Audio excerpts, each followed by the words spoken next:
ನೀವು ನೋಡ್ತಾ ಇರೋಂಥ ಕಾಯಿ ಇದು ಅವರೆಕಾಯಿ ಜಾತಿಗೆ ಸೇರಿದಂಥದ್ದು. ಕತ್ತಿ ಅವರೆ ಅಂತ ಇದಕ್ಕೆ ಹೇಳ್ತೀವಿ ಅಥವಾ ಶಿಂಬೆ ಅವರೆ ಅಂತ ಹೇಳ್ತೀವಿ. ಇದ್ರ ಬಗ್ಗೆ ಒಂದೆರಡು ಮಾತನ್ನ ಹಂಚ್ಕೋಬೇಕು ಅಂತ ನಿಮ್ಮ ಮುಂದೆ ಕಾತುರದಿಂದ ನಾನು ಬಂದಿದ್ದೇನೆ. ಎಲ್ಲರಿಗೂ ಸಸ್ಯಾವಲೋಕನ ಕಾರ್ಯಕ್ರಮಕ್ಕೆ ಸ್ವಾಗತ ಸುಸ್ವಾಗತ. ಕತ್ತಿ ಅವರೆ ಅಂತ ಇದು ಎಲ್ಲೇ ಸಿಕ್ಕಿದ್ರು ಕೂಡ ಇದನ್ನ ಬಳಕೆ ಮರಿಬೇಡಿ. ನೀವು ಬಳಸಿ ಇನ್ನೊಬ್ರಿಗೂ 4 ಜನಕ್ಕೂ ಇದ್ರ ಬಗ್ಗೆ ಮಾಹಿತಿ ಹಂಚಿ ಅಂತ ಹೇಳ್ತಾ ಇವತ್ತಿನ ಒಂದು ಸಸ್ಯಾವಲೋಕನ ಕಾರ್ಯಕ್ರಮವನ್ನ ವಿಸ್ತಾರವಾಗಿ ಮಾತಾಡೋದಕ್ಕೆ ಶುರು ಮಾಡ್ತಾ ಇದ್ದೇನೆ. ಎಲ್ಲರಿಗೂ ಸ್ವಾಗತ ಸುಸ್ವಾಗತ.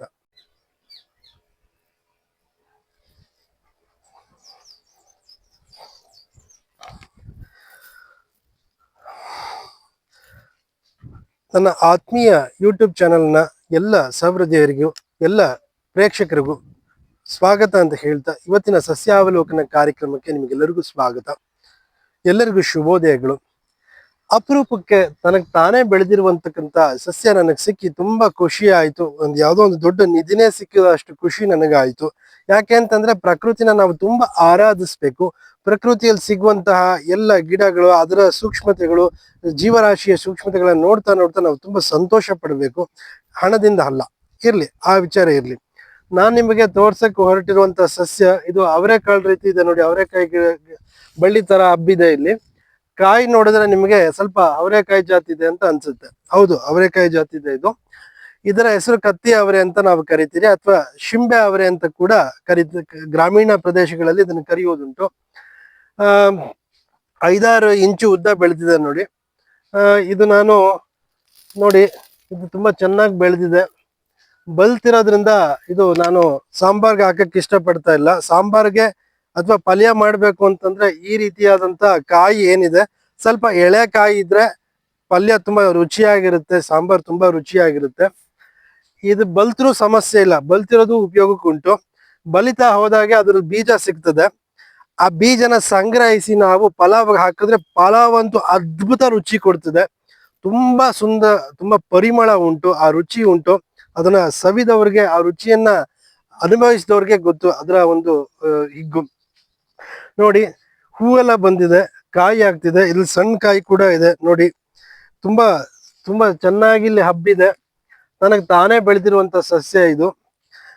ಇವತ್ತಿನ ನಮ್ಮ ಮೈಸೂರು ಸುತ್ತಮುತ್ತ ಈ ರೀತಿಯ ಸಸ್ಯಗಳನ್ನ ಹುಡುಕೊಂಡು ನಾನು ಏನು ಒಂದು ಸಸ್ಯಾವಲೋಕನ ಕಾರ್ಯಕ್ರಮ ಅಂತ ಮಾಡ್ತಾ ಇದ್ದೀನಿ. ನಾನು ನೋಡ್ತಾ ನೋಡ್ತಾ ಇವತ್ತು ಯಾವುದೋ ಒಂದು ಸಸ್ಯ ಹುಡುಕಿರ್ತೀನಿ, ನಾ ಇನ್ನೊಂದು ವಾರ ಬಿಟ್ಟು ಅದನ್ನ ವಿಡಿಯೋ ಮಾಡೋಣ ಅಂತ.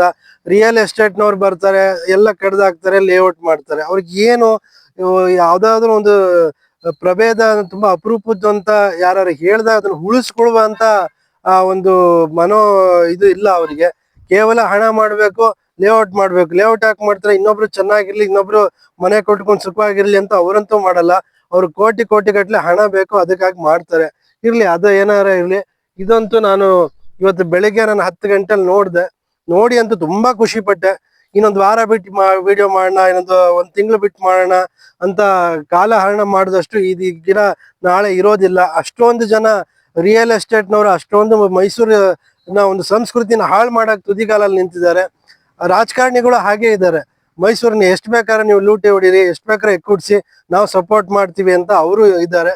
ಹಾಗಾಗಿ ಆತುರವಾಗಿ ನಾನು ಬಂದು ಇಲ್ಲಿ ವಿಡಿಯೋ ಮಾಡಿ ನಿಮಗೋಸ್ಕರ ಒಂದು ಪ್ರಚಾರ ಮಾಡ್ತಾ ಇದ್ದೇನೆ. ಕತ್ತಿ ಅವರೆ ಅಂತ ಹೇಳ್ತೇವೆ ಇದನ್ನ.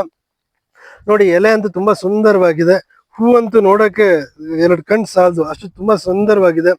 ತಿಳಿ ನೀಲಿ ಬಣ್ಣ, ಸ್ವಲ್ಪ ಬಿಳಿ ಮಿಶ್ರಿತವಾಗಿ ತುಂಬಾ ಸುಂದರವಾಗಿದೆ. ಇದಂತೂ ಅಡಿಗೆಗೆ ತುಂಬಾ ಹೇರಳವಾಗಿ ಬರುತ್ತೆ. ಅಂತಂದ್ರೆ ಗ್ರಾಮೀಣ ಪ್ರದೇಶಗಳಲ್ಲಿ ಇದನ್ನ ಉಪಯೋಗ ಉಂಟು. ಇದು ಯಾವ್ದೋ ಯಾವ್ದೋ ಒಂದು ಗೊತ್ತಿಲ್ದಿರ ಕಾಯಿ ಹೇಳ್ತಿದ್ದಾರೆ, ತಿನ್ಬಿಟ್ಟು ಏನೋ ವಿಷ ಆಗ್ಬಿಡುತ್ತೆ ಹಾಗೆ ಅಂತ ಏನು ಇಲ್ಲ. ನನ್ನ ಈ ಒಂದು ಮಾಹಿತಿ ಬಗ್ಗೆ ನಿಮಗೆ ನಂಬಿಕೆ ಬರ್ಲಿಲ್ಲ ಅಂತಂದ್ರೆ ಗ್ರಂಥಾಲಯಕ್ಕೆ ಹೋಗಿ ಅಲ್ಲಿ ಪುಸ್ತಕಗಳು ತಿರುವಾಕಿ, ಅಲ್ಲಿ ಪುಸ್ತಕಗಳು ರುಜುವಾತಾಗಿರೋದನ್ನ ನಾನು ಇಲ್ಲಿ ವಿಡಿಯೋ ಮಾಡಿ ನಾನು ನಿಮ್ಮ ಮುಂದೆ ಹೇಳ್ತಾ ಇರೋದು.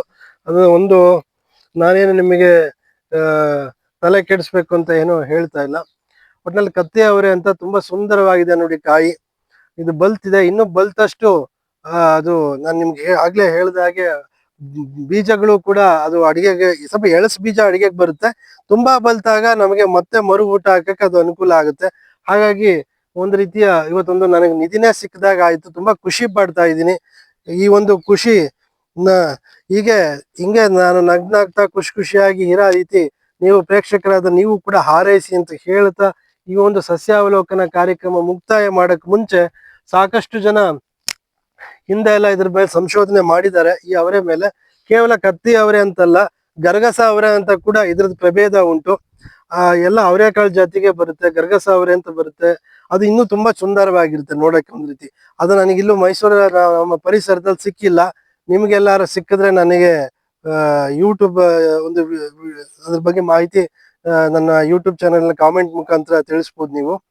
ಇದಂತೂ ತುಂಬಾ ಸುಂದರವಾಗಿದೆ, ಚೆನ್ನಾಗಿ ಬಳ್ಳಿ ಅಂತ ಹಸಿರಾಗಿ ತುಂಬಾ ಸುಂದರವಾಗಿದೆ. ನನಗಂತೂ ಖುಷಿ ಆಯ್ತು. ಇದನ್ನ ಎಲ್ಲೇ ಸಿಕ್ಕಿದ್ರು ಕೂಡ ಇದನ್ನ ಬಳಕೆ ಮಾಡೋದನ್ನ ನೀವು ಮರಿಬೇಡಿ. ಯಾಕೆಂತಂದ್ರೆ ಇವತ್ತಿನ ಮಾರುಕಟ್ಟೆಯಲ್ಲಿ ತರಕಾರಿ ಆಗಿರ್ಬೋದು, ಹೂವಿನ ಬೆಲೆ ಗಗನಕ್ಕೇರಿದಾಗ ಕಾಡು ಹೂವು ಏನ್ ಸಿಗುತ್ತೆ ಅದನ್ನೇ ತಂದು ಭಗವಂತನಿಗೆ ಅರ್ಪಣೆ ಮಾಡಿದ್ರಿಂದ ಭಗವಂತ ಏನು ಒಲಿಯಲ್ಲ ಅಂತಾನೆ.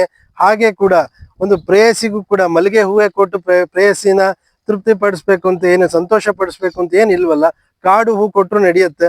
ಅದೇ ರೀತಿ ಹಾಗೆ ಅಡಿಗೆಗೂ ಕೂಡ ಈ ರೀತಿಯಂತ ಅಪರೂಪದಂತ ಬಳಸಿ ಆರೋಗ್ಯನ ವೃದ್ಧಿಸ್ಕೊಳ್ಳುವ ಮುಖಾಂತರ ತರಕಾರಿ ಬೆಲೆ ಅದರ ಗಗನಕ್ಕೇರಿದ ಸಂದರ್ಭದಲ್ಲಿ ಪರ್ಯಾಯವಾಗಿ ಈ ರೀತಿಯ ಒಂದು ಮಾರ್ಗ ಕಂಡುಕೊಳ್ಳೋದ್ರಿಂದ ನಮ್ಮ ಜೋಬಿಗೆ ಏನು ಕತ್ತರಿ ಬೀಳೋದಿಲ್ಲ ಅಂತ ಹೇಳ್ತಾ ಈ ಒಂದು ಸಸ್ಯಾವಲೋಕನ ಕಾರ್ಯಕ್ರಮ ಇಲ್ಲಿಗೆ ಇವತ್ತಿನ ಸಂಚಿಕೆ ಮುಕ್ತಾಯ ಮಾಡ್ತಿದ್ದೀನಿ.